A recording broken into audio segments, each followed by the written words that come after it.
Hi everyone, welcome to our channel The Agnis and you are watching the video series on the value of x. Students the value of x में हमारा algebraic expression chapter चल रहा है जिसके कुछ part हम पहले भी कर चुके हैं। तो इस वीडियो को देखने से पहले आप वो पार्ट देख लीजिए ताकि आपका कॉन्सेप्ट अच्छे से क्लियर। तो आज की क्लास में हम एल्जेब्रा से रिलेटेड एक और इंपॉर्टेंट टॉपिक करेंगे जिसका नाम है मल्टीप्लीकेशन ऑफ टू ट्राइनोमियल्स। सो अगर आप भी होना चाहते हैं एल्जेब्रा में परफेक्ट तो इस वीडियो सीरीज को शुरू से लेकर एंड तक जरूर देखें and please don't forget to like share and subscribe this channel with your friends. Let's get started. Let's go back to when we were young. For the animals we stand. Let's go back to when trees were sung. Kids.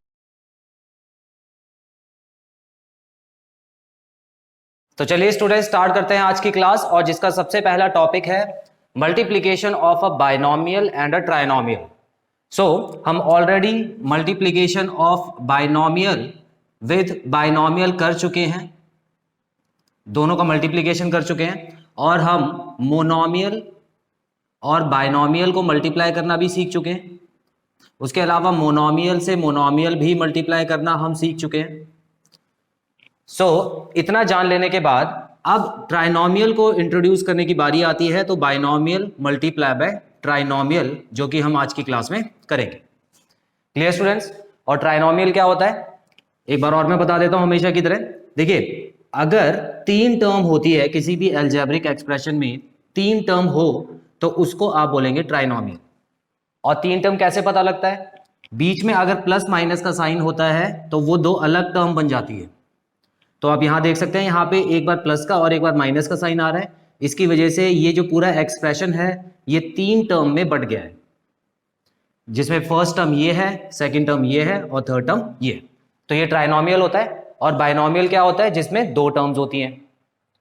तो ठीक है आगे बढ़ते हैं। यहां पर आप देख सकते हैं क्वेश्चन में पहले पार्ट में लिखा हुआ है 5x + 2 जो कि एक बाइनोमियल है क्योंकि इसमें दो टर्म्स आपको नजर आ रही हैं।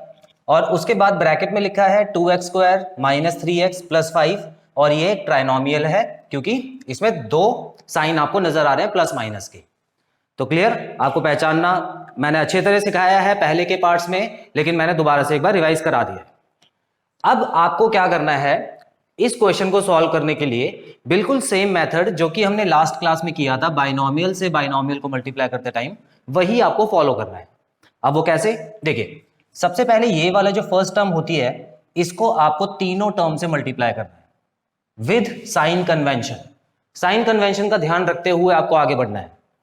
ठीक है? साइन कन्वेंशन मतलब जिसमें हमने ये सीखा था कि अगर प्लस मल्टीप्लाई बाय प्लस होता है तो आंसर प्लस में आता है, उसी तरह माइनस और माइनस मल्टीप्लाई होके भी आंसर प्लस में आता है, और अगर अलग अलग साइन होते हैं दोनों नंबर में तो आंसर हमेशा माइनस में आता है। तो एक बार और देख लेते हैं। यहां आप देखें 5x लिखा हुआ है, ये वाला नंबर प्लस में है। तो सबसे पहले मैं क्या करने वाला हूं, 5x को इस पहले नंबर से मल्टीप्लाई करूंगा जो कि है 2x²। तो मल्टीप्लाई करने के लिए दोनों नंबर प्लस में है तो प्लस में ही आंसर आएगा। तो 5 2 10 नंबर से नंबर को मल्टीप्लाई कीजिए और जो वेरिएबल है उसको वेरिएबल से मल्टीप्लाई कीजिए। उसी तरह अब 5x को ही मुझे -3x से मल्टीप्लाई करना है। तो यहां अगर आप ध्यान से देखें तो ये प्लस में नंबर है और ये माइनस में नंबर है, तो मेरा आंसर माइनस में आएगा। नंबर से नंबर को मल्टीप्लाई कीजिए और वेरिएबल से वेरिएबल को, तो x की पावर 2 आ गई। 5x को इस बार मैं +5 से मल्टीप्लाई करने वाला हूं तो ये हो जाएगा, देखिए दोनों प्लस हैं तो मेरा आंसर तो प्लस में आना चाहिए। सो ये हो गया 5 5 25 और ये हो गया 1x, क्योंकि इसके पास ये x है इसके पास नहीं है। क्लियर? ये जो साइन मैं बना रहा हूं, ये जो एरो के निशान बना रहा हूं, ये आपको एग्जाम में नहीं बनाने हैं, ये सिर्फ आपको समझाने के लिए किया जा रहा है। आपको एग्जाम में सिर्फ और सिर्फ मल्टीप्लाई करके लिखना है। आगे बढ़ते हैं। देखिए अगला नंबर, अब देखिए 5 का 5x जो था वो तीनों मल्टीप्लाई हो चुके हैं तो उसका काम खत्म हो गया। अब ये बाइनोमियल के सेकंड टर्म की बारी है जो कि बचा है 2। अब 2 को इन तीनों से मल्टीप्लाई करेंगे। सो 2 प्लस में है और ये भी प्लस में है तो दोनों प्लस में है। 2 2 4 हो गया और x²। उसके अलावा 2 प्लस में है लेकिन यहाँ 3 माइनस में है तो माइनस में आंसर आएगा, -6x हो जाएगा ये। उसके अलावा 2 प्लस में है और 5 प्लस में है तो +10 हो जाएगा। तो इस तरह से आपको मल्टीप्लाई करना है बाइनोमियल को ट्राइनोमियल से। उसके बाद आपको ये देखना है कि क्या ये क्वेश्चन आगे सॉल्व हो सकता है। अब कैसे पता लगेगा? अगर इसमें कुछ लाइक टर्म्स आपको नजर आ रहे हैं, एक जैसे वेरिएबल वाले टर्म्स हैं, उनको आपको प्लस माइनस कर देना है। ठीक है, चलिए देखते हैं कैसे। यहां पे देखिए 10x क्यूब है, x क्यूब, और यहां पे पूरे क्वेश्चन में x क्यूब कहीं नहीं है, तो इसका मतलब ये तो एज इट इज नीचे आ जाएगा। उसके अलावा अगर हम देखें तो x स्क्वायर यहां पर है और यहां पर भी है, तो इन दोनों को तो हम सॉल्व कर सकते हैं। अब बताइए -15 + 4 क्या होता है? -11 होता है ना? -11 होता है, और ये हो गया x का स्क्वायर। अब ये कैसे आया एक बार बता देता हूं। देखिए -15 और +4 दोनों के पास साइन अलग अलग है, तो जब साइन अलग होते हैं तो हमेशा नंबर्स को आपको माइनस करना होता है। तो 15 में से 4 माइनस हुआ तो 11 बचा, और उसके बाद आपको साइन कौन सा लगाना है? बड़े वाले नंबर का। तो यहाँ पे माइनस का साइन 15 के आगे लगा हुआ था, इसलिए मैंने यहाँ पे -11 लगा दिया। ठीक है, उसके अलावा आप देख सकते हैं x वाले भी दो नंबर हैं, +25 -6, तो यहां पर आपका आंसर आ जाएगा +19x। और उसके अलावा सिर्फ जो 10 है ये अकेला है, ये अकेला ऐसा नंबर है जिसके पास कोई वेरिएबल नहीं है, तो इसको भी एज इट इज आप उतार दीजिए। अब इस क्वेश्चन में आगे सॉल्व नहीं कर सकते आप, क्यों? क्योंकि इसमें देखिए वेरिएबल सारे अलग अलग आ चुके हैं। इसकी पावर 3 है, इसकी पावर 2 है, इसकी पावर 1 है, और इसमें x की पावर 0 है, मतलब x है ही नहीं। ठीक है, तो इसीलिए इस क्वेश्चन का आंसर आ चुका है हमारा। तो इसी तरह से ये अगला क्वेश्चन आप खुद सॉल्व कीजिए, और फिर आंसर जब मैं ये सॉल्व करूंगा तो उससे चेक कीजिएगा। चलिए देखिए 3x को इससे मैं मल्टीप्लाई करने वाला हूं, तो प्लस में आंसर आएगा मेरा 3x क्यूब आ गया, और उसके बाद यहाँ पे आ गया -9x का स्क्वायर, और उसके बाद +6x। यहाँ आप देख सकते हैं माइनस का साइन है। अब ये चीज इंपॉर्टेंट आ गई, देखिए -4 और +x², इनको मल्टीप्लाई करेंगे तो माइनस में ही आंसर आएगा, क्योंकि दोनों में से कोई एक ही माइनस का है। अब इसको और इसको मल्टीप्लाई करें तो आंसर प्लस में आ जाएगा, क्योंकि दोनों माइनस के साइन है, तो मल्टीप्लाई होके हो जाएगा प्लस। तो ये 4 3 12 हो गया। उसके अलावा -4 और +2 मेरा आंसर माइनस में आएगा, 4 2 ज़ा 8। उसके बाद जल्दी से हम प्लस माइनस कर लेते हैं इसमें। तो देखिए 3x क्यूब के साथ तो कोई है नहीं, तो इसको एज इट इज नीचे उतारिए। x² और x² यहाँ पर लिखा हुआ है, और दोनों माइनस में है। देखिए ध्यान से, दोनों माइनस में है, तो इस केस में क्या होता है? नंबर्स को आपको प्लस करना होता है ना? और उसके बाद आपको बड़े वाले नंबर का साइन लगाना होता है, मतलब -13x² हो गया। उसके अलावा 6 और 12 बचा हुआ है, और ये प्लस में है दोनों, तो यहाँ पर भी प्लस आ जाएगा, 6 12 18 हो जाएगा, और ये x हो गया, और -8 बचा जो कि लास्ट में बचा हुआ है। तो इस तरह से आपको मोनोमियल को ट्राइनोमियल से मल्टीप्लाई करना है। तो ये चीज आपको क्लियर है? जल्दी से इसका स्क्रीनशॉट लीजिए, फिर आगे बढ़ते हैं। तो चलिए स्टूडेंट्स, अब हम बात करते हैं मल्टीप्लिकेशन ऑफ 2 ट्राइनोमियल्स। अब हम 2 ट्राइनोमियल्स को मल्टीप्लाई करना सीखेंगे। बाइनोमियल से ट्राइनोमियल मल्टीप्लाई करना हम सीख चुके हैं। अब देखिए यहां पर भी आपको कुछ नया नहीं करना है, आपको ऑलरेडी समझ आ चुकी है चीजें। पहले बाइनोमियल था तो दोनों नंबर को इन सब से मल्टीप्लाई किया था, तो अब यहाँ पे ट्राइनोमियल है, तो इन तीनों नंबर को एक एक करके बारी बारी इनसे मल्टीप्लाई करना है। लेकिन आपको याद रखना है कि सिर्फ आपको एक टाइम पे एक ही नंबर देखना है, इस नंबर को आपको इन तीनों से मल्टीप्लाई करना है।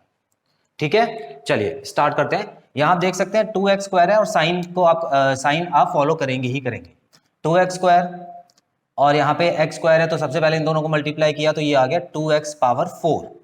उसके बाद 2x² को जब इससे मल्टीप्लाई करेंगे तो ये आ गया 6x की पावर 3। उसके बाद 2x² को जब इससे मल्टीप्लाई किया तो ये प्लस में है, ये माइनस में है, तो मेरा आंसर माइनस में आएगा। यहाँ 7 2 ज़ा 14 होता है, और यहाँ x² आ गया। उसके बाद देखिए इसका काम खत्म हो चुका है, अब इसकी बारी आती है -4x की। इसको पूरा देखिएगा, -4x, तो -4x को जब इससे मल्टीप्लाई करेंगे तो क्या हो जाएगा? -4x का क्यूब, पावर 3 आ जाएगी। उसके बाद -4 को इससे मल्टीप्लाई करेंगे तो -4 3 12, और ये हो गया x की पावर 2। और -4x को जब -7 से मल्टीप्लाई किया तो मेरा आंसर आया +28, और यहाँ पे x भी लगाना है आपको। क्लियर है ये चीजें? सबसे पहले आपको साइन को देखना है, उसके बाद नंबर को मल्टीप्लाई करके आगे बढ़ना है। ठीक है, अब दूसरे नंबर का भी काम खत्म हो गया है। अब तीसरे टर्म की बारी आती है 5, और ये दोनों प्लस हैं, तो ये हो गया 5x का स्क्वायर। उसके अलावा 5 और ये दोनों प्लस में है, तो ये हो गया 15x, और ये +5 और -7, ये हो गया -35।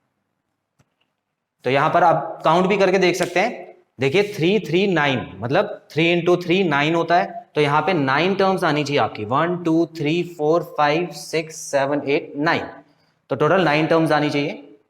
ठीक है, अब हमको वही करना है, ये देखना है कि कौन कौन से लाइक टर्म्स हैं, कौन कौन से प्लस माइनस हो सकते हैं, उसको प्लस माइनस कर देते हैं। तो यहाँ देख सकते हैं x 2x की पावर 4, और पावर 4 वाला कोई और नंबर नहीं है, तो इसको एज इट इज नीचे उतारिए। 2x की पावर 4 आ गया, लेकिन x की पावर 3 का ये नंबर है, ये नंबर है, और कोई नंबर नहीं है। ठीक है, तो इन दोनों को हम क्या कर सकते हैं, देखिए +6 - 4 तो क्या हो जाएगा, +2 हो जाएगा, इसका काम खत्म हो गया। उसके बाद x की पावर 2 ये नंबर है और ये नंबर है, उसके अलावा ये नंबर है, इस बार 3 नंबर आ गया x की पावर 2, तो तीनों को एक साथ सॉल्व कर देते हैं। देखिए -14 और -12 होता है -26, और -26 में +5 आप करेंगे तो ये आ जाएगा -21 x का स्क्वायर। ठीक है, तो ये इस तरह से आपको करना है, -14 और -12 हो गया -26, और उसमें जब आप प्लस करेंगे तो -21 x स्क्वायर आ जाएगा। तो ये खत्म हो चुका है।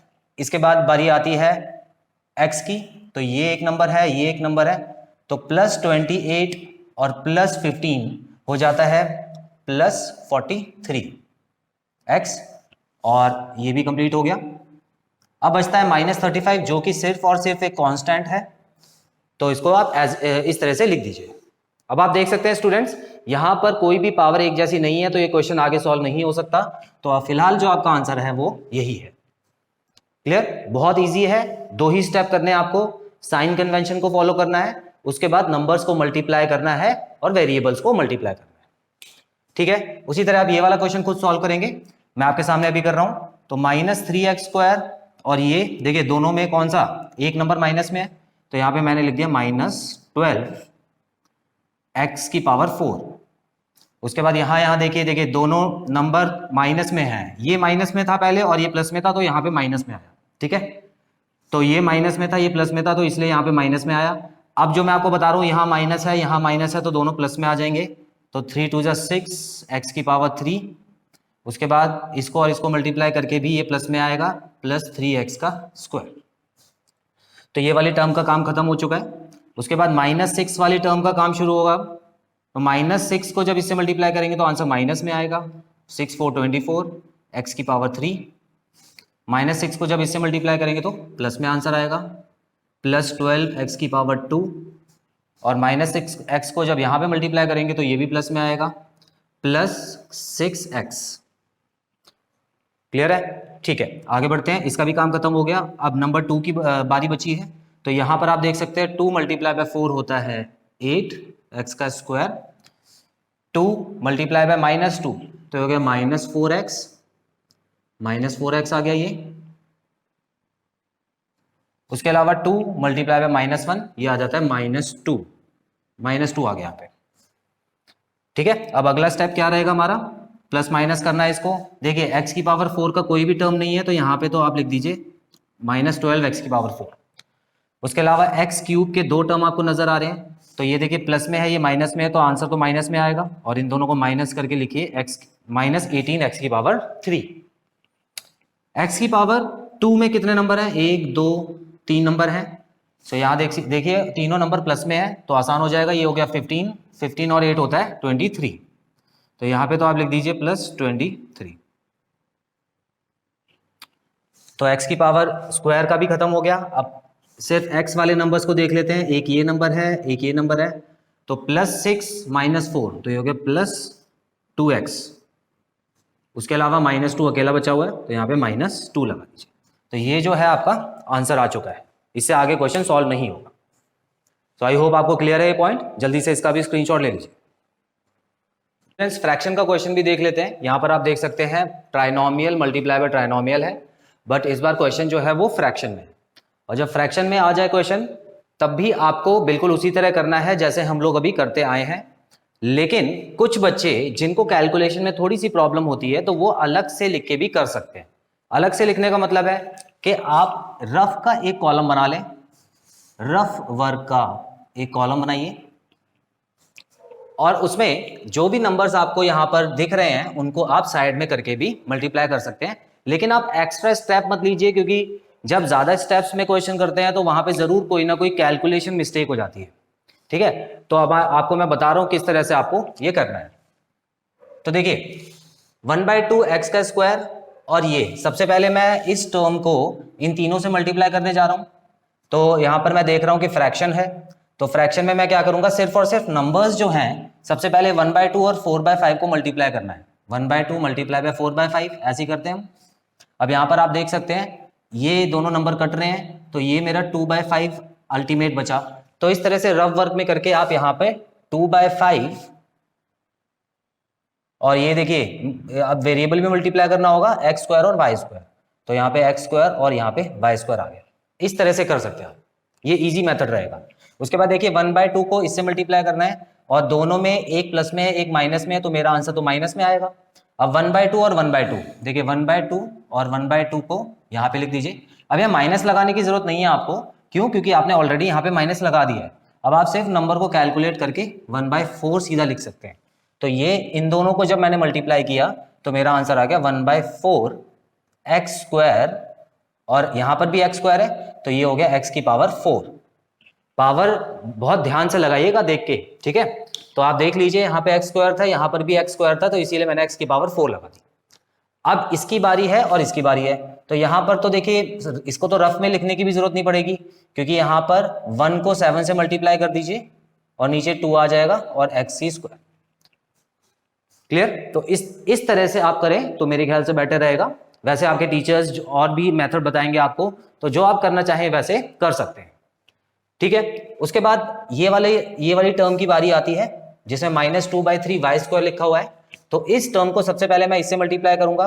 देखिए एक माइनस में एक प्लस में है, तो मैंने लगा दिया माइनस, और 2/3 को मल्टीप्लाई करूंगा 4/5 से।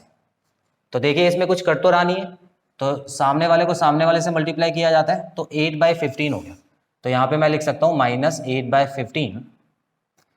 अब देखिए y की पावर 4 आ जाएगी, दोनों के पास y है। क्लियर? उसके बाद देखिए इसको मैं इससे मल्टीप्लाई करने वाला हूँ, दोनों माइनस में है तो यहाँ पर तो प्लस आ जाएगा। अब देखिए 2/3 को जब मैं मल्टीप्लाई करूंगा 1/2 से, तो 2 और 2 कैंसिल आउट हो जाएगा, तो मेरा बच जाएगा 1/3। तो यहाँ पे मैं लिख सकता हूँ 1/3 एक्स स्क्वायर वाई स्क्वायर। ठीक है, एक्स स्क्वायर ये रहा, वाई स्क्वायर ये रहा, मैंने अल्फाबेटिक ऑर्डर में यहाँ पे अरेंज किया है। अब एक लाइन में तो होगा नहीं है, तो मैं अगली लाइन में भी यही कर रहा हूं। तो यहां पर आप देख सकते हैं अब किसकी बारी है, इसकी बारी है और +7 की बारी है। तो इसको भी आप डायरेक्ट सॉल्व कर सकते हैं, एक माइनस में है एक प्लस में है, तो यहाँ माइनस लगाइए और -2 को 7 से मल्टीप्लाई करके -14 लिख के अपॉन 3 कर दीजिए, तो यहाँ पे आ गया y का स्क्वायर। क्लियर? उसके बाद अब लास्ट टर्म बचता है, इसको भी मल्टीप्लाई कर लेते हैं। देखिए जब एक टर्म है तो ज्यादा आपको सोच विचार करने की जरूरत नहीं है। देखिए यहाँ पे माइनस में है, ये प्लस में है, तो यहाँ पे माइनस में आएगा आंसर। 6 4 24 होता है और नीचे 5 आ गया। वेरिएबल पहले वाले के पास है नहीं, दूसरे वाले का लग जाएगा। माइनस और माइनस, यहाँ आप देखिए यहाँ पे प्लस आएगा। अच्छा 6 ऊपर है और 2 नीचे है, तो मैं क्या कर रहा हूँ 6 मल्टीप्लाई में 1/2 कर रहा हूँ। इसको जब मैं काटूंगा तो ये 3 आ गया, तो सिर्फ और सिर्फ यहाँ पे मैं 3 लिख सकता हूँ, 3x स्क्वायर। उसके अलावा ये नंबर प्लस में है, ये माइनस में है, तो मेरा आंसर माइनस में आएगा और 7 6 42 होता है। तो इस तरह से धीरे धीरे करके आपको करना है, कोई गलती नहीं होनी चाहिए। यहाँ पे आपका कॉन्सेंट्रेशन रहना चाहिए क्वेश्चन पे और साइन पे। ठीक है, अब आखिरी स्टेप बचा है, अब तो आसान स्टेप बचा हुआ है, जिसमें हम क्या करते हैं प्लस माइनस करके देखते हैं कौन कौन से नंबर हो सकते हैं। तो अगर हम देखें यहाँ पे एक्स स्क्वायर वाई स्क्वायर लिखा है और यहाँ पर भी एक्स स्क्वायर वाई स्क्वायर लिखा है, तो ये दोनों नंबर तो एक जैसे हो गए। अब इनको मैं प्लस कर देता हूं, तो देखिए 2/5 और 1/3, 2/5 प्लस 1/3, तो कैसे प्लस होता है, पहले एलसीएम लिया जाता है। ठीक है, ये हो गया 15 और उसके बाद इसको सॉल्व करते हैं, तो ये हो गया 6 + 3 5 15 5, तो 11/15 आ गया। तो ऐसे क्वेश्चंस में काम थोड़ा ज्यादा होता है, लेकिन आप आराम आराम से क्वेश्चन को सॉल्व करना सीखें, उसके बाद अपनी स्पीड बढ़ाएं। ठीक है, तो ये और ये सॉल्व हो चुका है। x की पावर 4, देखिए x की पावर 4 आप देख सकते हैं और कहीं नहीं नजर आ रहा है, तो मैं सीधा सीधा इसको उठा के 1/4 x की पावर 4 लिख देता हूं। उसके अलावा तो ये भी खत्म हो गया। x की पावर 2, x की पावर 2 देखिए, एक तो यहाँ पर है और एक यहाँ पर है और दोनों ही प्लस में है, तो मैं प्लस कर देता हूँ। 7/2 + 3, तो ये क्या हो गया, एलसीएम लेके 7 + 6 हो गया, जो कि होता है 13/2। सो यहाँ पर मैं लिखूंगा +13/2 x की पावर 2। क्लियर? तो ये भी हमारा सॉल्व हो गया। अब क्या बचता है, देखिए y की पावर 4 बच रहा है यहाँ पे, y की पावर 4, और कोई और नहीं है y की पावर 4 में, तो इसको भी एज इट इज उठा के आप लिख दीजिए। सो ये भी कंप्लीट है। ठीक है, आगे बढ़ते हैं। अब देखिए y की पावर 2 की बात आ रही है, तो यहाँ पर ये दोनों नंबर जो हैं वो y की पावर 2 के हैं और दोनों ही माइनस में है, तो इसको हम सॉल्व करते हैं। तो ये हो गया 14/3, दोनों नंबर माइनस में है। ठीक है, तो मेरा आंसर तो माइनस में ही आना चाहिए यहाँ पे। अब देखिए करना कैसे, 14/3 हो गया, ये माइनस में है, और इसको मुझे और माइनस करना है 24/5। इसमें माइनस के साइन लगाने पड़ेंगे आपको, ठीक है, क्योंकि अभी हम मल्टीप्लाई नहीं कर रहे हैं, अभी हम प्लस माइनस कर रहे हैं इसको। तो एलसीएम लेते टाइम माइनस का साइन लगता है। यहाँ पे हो गया 15 और 3 5, ये हो गया 70 -70, और 5 3, तो ये हो गया 72। ठीक है, अब आप इसको सॉल्व करें तो आपका 142 आंसर आएगा यहाँ पे, और यहाँ पे 15 आएगा। सो थोड़ा बड़ा नंबर हो गया है, कोई बात नहीं, 142/15 हो गया, और पीछे क्या लिखा जाएगा, y का स्क्वायर। ठीक है, तो ये दोनों नंबर भी सॉल्व हो गए। अब आखिरी में एक नंबर बचता है -42, तो इसको एज इट इज लिख दीजिए, क्योंकि उसके साथ का कोई भी नंबर आपको देखने को नहीं मिल रहा है जिसमें सिर्फ और सिर्फ कांस्टेंट है, वेरिएबल नहीं है। ठीक है स्टूडेंट्स, तो ये चीज अच्छे से क्लियर कर लीजिए, क्योंकि ये जो टॉपिक है ये 9th में, 10th में, 8th क्लास में हर जगह रिपीट होने वाला है। और यहां तक कि ये जो अलजेब्रा होती है ये 11th 12th और जब तक आप मैथ्स पढ़ेंगे तब तक काम आएगी। ठीक है, तो मल्टीप्लाई करना, प्लस माइनस करना आपको अलजेब्रा को आना चाहिए अच्छे से। सो स्टूडेंट्स, यहाँ पे खत्म होता है हमारा वैल्यू ऑफ एक्स का ये पार्ट। आई होप इस पार्ट में बताए गए सारे पॉइंट्स आपको क्लियर हैं और कोई भी डाउट नहीं है। अगली क्लास में मैं आपके लिए लेके आऊंगा आइडेंटिटी से रिलेटेड क्वेश्चंस, जिसमें हम आइडेंटिटीज को याद करेंगे और उसके बाद उससे रिलेटेड क्वेश्चंस को सॉल्व करेंगे। बहुत जल्द मिलते हैं अपने अगले पार्ट में। Till then take very good care of yourself, have a nice time, God bless you, bye bye.